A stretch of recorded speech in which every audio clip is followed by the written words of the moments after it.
Today we will learn about uniform cross section.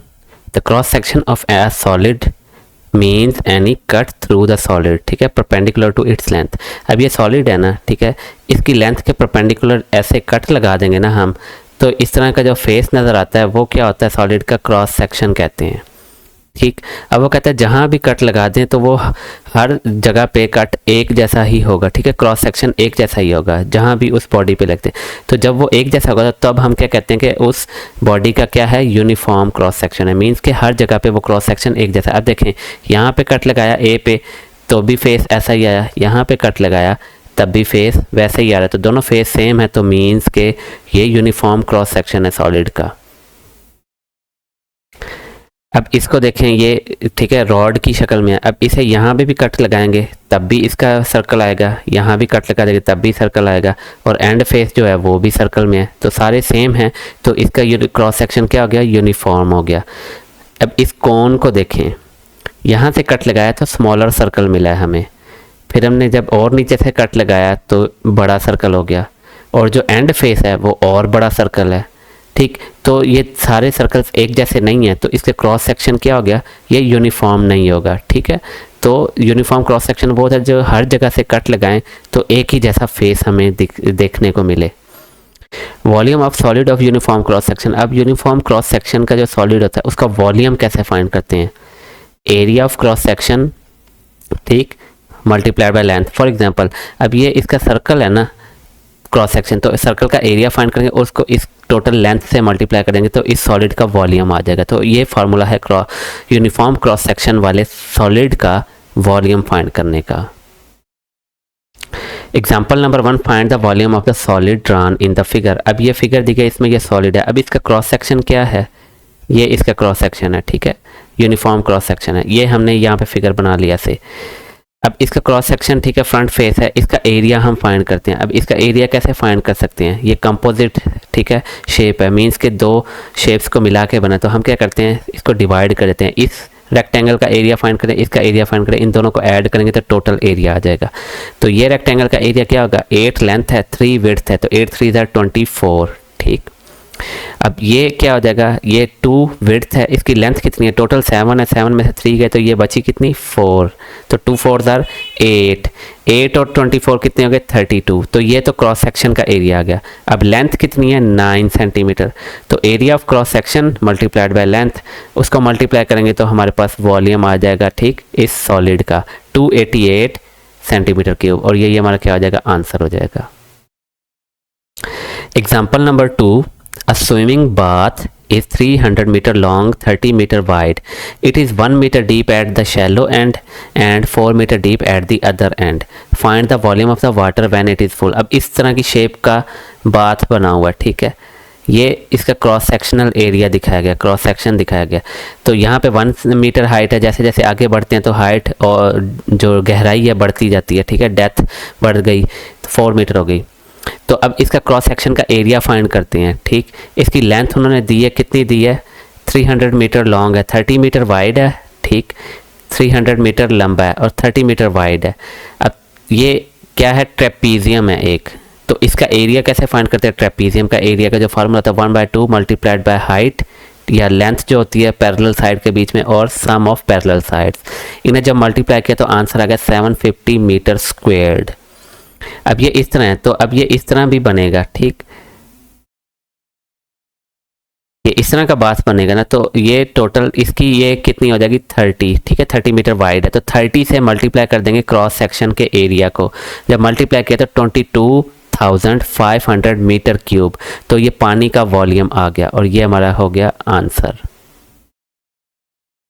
Exercise B, question number 1, find the volume of a rail of uniform cross section. अब उसका cross section क्या है, uniform है, means के हर जगह पे एक जैसा है.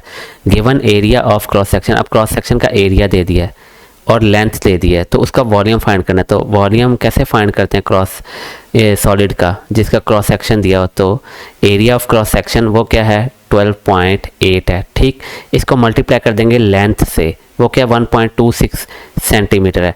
इसको मल्टीप्लाई करेंगे तो हमारे पास आंसर आ जाएगा 16.128. ठीक, 16.128, ये कितना हो जाएगा सेंटीमीटर क्यूब, क्योंकि ये वॉल्यूम है। तो ये हमारा क्या हो जाएगा, फाइनल आंसर हो गया। Question number 2, the cross section area of a pipe is 42 centimetre square. ठीक है, अब उसका क्रॉस सेक्शन एक पाइप का है, उसमें से पानी निकल रहा है, ठीक, उस पाइप में से। अब उसका क्रॉस सेक्शनल एरिया ये जो है वो बता दिया 42 सेंटीमीटर। ठीक, water is pouring out of it at the rate of, अब पानी जो निकल रहा है वो लेंथ हो जाएगी। अब ये 1 पॉइंट, ठीक है, लेंथ क्या है 1.25 मीटर है, ठीक है, 1 सेकंड में। तो 1 मिनट में कितनी लेंथ होगी, इसको जब 60 से मल्टीप्लाई कर देंगे, ठीक, 60 सेकंड होते हैं ना 1 मिनट में, तो 60 से मल्टीप्लाई कर दिया। तो 1.25 को जब 60 से मल्टीप्लाई किया तो आंसर आ गया 75, ठीक है, मीटर। अब ये मीटर है, इसको सेंटीमीटर में कन्वर्ट कर देते, तो 1 मीटर में कितने सेंटीमीटर है 100, तो 7500 सेंटीमीटर हो गया।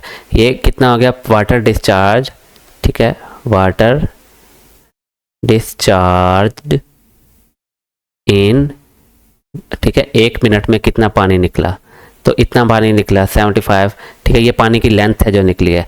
अब वॉल्यूम फाइंड करना है हमने। अगर पाइप फुल होता है तो नंबर ऑफ लीटर, कितने लीटर 1 मिनट में निकलेगा। अब 1 मिनट में इतनी लेंथ निकलती है और ये क्रॉस सेक्शनल एरिया है, तो वॉल्यूम हम फाइंड करते हैं। वॉल्यूम वाटर का क्या हो जाएगा जो निकल रहा है, ठीक, 42 को मल्टीप्लाई कर देंगे 7500 से, तो इसका आंसर आ जाएगा, इसका आंसर आ गया 315,000, ठीक है, सेंटीमीटर क्यूब। ठीक, अब ये वॉल्यूम अगर इतना पानी निकल रहा है 1 मिनट में, अब हमने किस में लेना है, मीटर में लेना है, तो 1 सेंटीमीटर में कितने मीटर होते हैं, ठीक, इसको सॉरी 1 लीटर में कितने सेंटीमीटर क्यूब होते हैं, 1 लीटर, ठीक है, 1 लीटर में कितने सेंटीमीटर क्यूब होते हैं, 1000 सेंटीमीटर, ठीक है, 1000 क्यूबिक सेंटीमीटर के इक्वल होता है। तो ये कितने लीटर बन जाएगा जब इसको 1000 से डिवाइड कर देंगे, डिवाइड बाय 1000, ये बन जाएगा 315 लीटर्स। ठीक है, तो इतना पानी निकल रहा है 1 मिनट में, और यही हमारा क्या हो गया, फाइनल आंसर हो गया। Question number 3, a swimming pool is 50 metre long and 15 metre wide, it's shallow and deep ends are 1.5 metre and 4.5 metre. Means के एक पूल बना हुआ है, ठीक है, इस तरह से, ठीक है, ये 1.5 मीटर है, इसकी डेप्थ है 4.5 मीटर, और ये कितना है 50 मीटर, ठीक है, लंबा है। ठीक, अब ये इस तरह बना होगा पूल, ठीक, और ये कितना है, चौड़ा कितना है 15 मीटर, ठीक, 15 मीटर। तो अब इसकी वो कहता है कि क्या फाइंड करना है, इसमें कितना पानी आएगा, मीन्स के इसको पूरा भरने के लिए कितना पानी आएगा, मीन्स के हमने वॉल्यूम ऑफ वाटर फाइंड करना है। तो वॉल्यूम ऑफ, इसी का वॉल्यूम फाइंड कर लेते हैं। तो पहले तो क्रॉस सेक्शनल एरिया फाइंड करते हैं। अब इसको देखें तो ये क्या है, ये ट्रेपीजियम है, तो इसका एरिया फाइंड करते हैं, एरिया क्रॉस सेक्शन का। ये क्या हो जाएगा 1/2 मल्टीप्लाइड बाय हाइट, हाइट कितनी है, मीन्स के ये जो पैरेलल साइड्स के दरमियान लेंथ होती है वो 50 है, plus sum of parallel sides 1.5 plus 4.5, ठीक, 1.5 और 4.5 कितने हो गए, ये हो गए 6, ठीक है, 4 और 1 5, और ये हाफ कितने हो गए 1 हो गया, तो 6 हो गया, और ये 50 है, ये 2 1 2 25, ठीक है, 25 मल्टीप्लाइड बाय 6। अब 25 को 6 से मल्टीप्लाई करते हैं तो हमारे पास आंसर क्या आ जाता है 150, ठीक है, मीटर स्क्वायर्ड। ये क्रॉस सेक्शन का एरिया आ गया। अब वॉल्यूम फाइंड करते हैं, तो वॉल्यूम ऑफ वाटर क्या हो जाएगा, वॉल्यूम ऑफ वाटर, ये हो जाएगा area of cross section multiplied by, ठीक है, लेंथ, लेंथ या विड्थ जो भी है, तो ये लेंथ हो जाएगी 15 मीटर, एरिया क्या आ गया 150 है, ठीक है, मल्टीप्लाइड बाय 15 मीटर। इनको मल्टीप्लाई करेंगे तो हमारा आंसर आ जाएगा, इनको जब मल्टीप्लाई करेंगे तो इनका मल्टीप्लिकेशन का आंसर आ गया 2250 मीटर क्यूब। ठीक, अब ये लीटर में पूछ रहा है, ठीक है, तो लीटर में हमने आंसर बताना है। अब 1 मीटर क्यूब में कितने सेंटीमीटर क्यूब होते हैं वो हम फाइंड करते हैं। तो 2250 को मल्टीप्लाई कर देंगे 100 मल्टीप्लाई बाय 100 मल्टीप्लाई बाय 100, ठीक है, मीटर क्यूब है ना, तो ये सेंटीमीटर क्यूब हो गया। अब इसको मल्टीप्लाई कर देंगे तो ये मल्टीप्लाई के 2250, ठीक है, ये कितना हो गया, 1 2 3 4 5 6 0, ये सेंटीमीटर क्यूब हो गया। अब लीटर में फाइंड करना है, तो लीटर्स में क्या आ जाएगा, लीटर में जब एक लीटर में 1000 सेंटीमीटर क्यूब पानी होता है, ठीक है, या यूँ कह लो कि 1 लीटर 1000 क्यूबिक सेंटीमीटर के इक्विवेलेंट होता है। तो 1000 से डिवाइड कर देंगे, तो इसको जब 1000 से डिवाइड करेंगे तो हमारा आंसर क्या आ जाएगा, 2250। ठीक है, ये 3 0 तो कैंसिल हो जाएंगे जब हम 1000 से डिवाइड कर देंगे इसको, तो ये 3 0 कैंसिल आउट हो गए, बाकी कितने बचे, 1 2 3 4 ज़ीरोज़ बचे। तो ये इतने लीटर्स पानी होगा, ठीक है, उस पूल में, और ये हमारा क्या हो जाएगा, आंसर हो जाएगा। तो टोटल कितना लीटर हो जाएगा, ये इतने लीटर 2250 और ये 3 0, ठीक है, 2250,000। अब ये 1000 में है तो हम इसको किलो लीटर्स में भी लिख सकते हैं, ठीक है, ये देखें 3 0 आ रहे हैं तो हम लिख देंगे 2250 किलो लीटर्स। तो इस तरह से भी हम ये आंसर लिख सकते हैं। Question number 4, the area of cross section of a pipe is 5.4, ठीक है, एरिया कितना है, 5.4 centimetre squared. Water is pumped out of it at the rate of 27 kilometre per hour. अब स्पीड पानी की कितनी है, ये है 27 किलोमीटर पर आवर। इसको हम सेंटीमीटर पर मिनट में कन्वर्ट करते हैं, तो 27 मल्टीप्लाइड बाय 1000, 1 किलोमीटर में 1000 मीटर होते हैं, और 1 मीटर में कितने सेंटीमीटर होते हैं, 100, डिवाइडेड बाय, अब आवर में कितने मिनट होते हैं, 60 से डिवाइड कर दिया। अब 27 को इससे मल्टीप्लाई करेंगे 1000 से और 100 से, और 60 से फिर डिवाइड करेंगे तो हमारा आंसर आ जाएगा 45,000 सेंटीमीटर पर मिनट। ठीक, अब 1 मिनट में इतना पानी, ठीक है, निकल रहा था, ये पानी की स्पीड है। अब हम फाइंड करते हैं क्या कितना पानी जो वो है लीटर में निकल रहा है, तो लीटर वॉल्यूम फाइंड करने के लिए क्या करेंगे, वॉल्यूम